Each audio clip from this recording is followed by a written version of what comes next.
Yes, I would say this too. DeMario Douglas was the best receiver on the field. Any debate there? No, I thought in particular the last couple of sessions that we saw, his energy, he's getting open. And I do wonder about him, like big picture in terms of that slot position in particular, and even if they're going to move him around some, that position in particular requires good feel. And I don't know that he has that. And I don't think that's something that can be coached. In fact, I'm quite certain that the offensive coordinator doesn't believe that can be coached. You either have it or you don't. So I wonder about his overall fit. But I thought the last couple of days in particular, like great juice, great energy.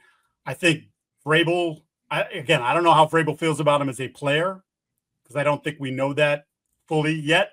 But I think Vrabel loves the dude and loves the energy that the dude brings. And you can see that. It's like if there's something that I think that's who he is anyways. But like if Kendrick Bourne has made an influence on anybody, Kendrick Bourne's like positivity is definitely something that Pop has embraced, or even taken his positivity to the next level, if you will.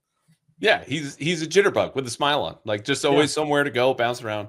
I like Pop a lot personally, and as a player, and I think the field thing is probably true. Josh would obviously know better than I would.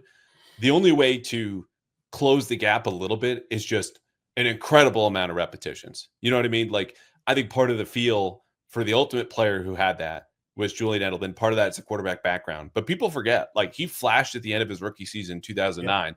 Didn't really hear a whole lot of him in 2010 and 11 and 12. And yes, I know he's playing behind the Welkers and the Brandon Lloyds and everybody else that they had there. But the point is, those were incredible amount of reps that got him to the breakout season in 13, where the Patriots like, oh, yeah, we're fine. Here he is. Pop Douglas doesn't have that time, but he does have the advantage of getting open versus man coverage. He scored 2 touchdowns in the red zone yesterday. He had another one on Monday. And so while Antonio Gibson was the leading I don't want to say pass catcher, but he got the most targets yesterday. He had 4 in all the team drills.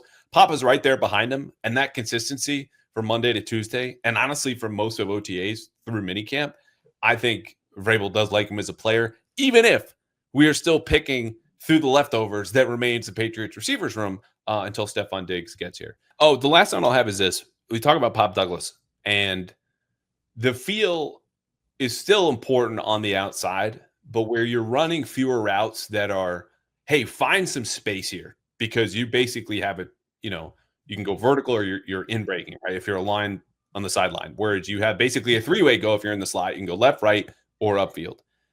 He's playing more outside than I think he has the last 2 years. Who knows where this goes, if they like what they're seeing or the experiment, but it's also something Mike Vrabel gave voice to the other day, and is among the things that I filed away, because as much as we focus on the quickness, and I call him a jitterbug, like he's got the long speed too. The only thing missing from the physical skill set is the height, which you've got smaller receivers who can play outside and have one deep. I don't know if he will, but I do like that they're trying to unlock that part of his game, or at least give it some run to see what they have. Because if he can play outside, and we know the receivers move around Josh McDaniels' offense, and Diggs will be in the slot, but primarily the X, that's a huge help. And I think it's something that probably wasn't as tapped into as the Patriots could have the last couple of years. I mean, that was the good thing about, Amendola would work out there. Julian got time out there. Even Wes, I felt like it was a little less with Wes, but even Wes was out there. And all those guys, well, no, I should say Wes and Edelman were definitely thicker than Pop. I think they probably each carried 10 to 15 pounds more weight than and good weight than Pop does.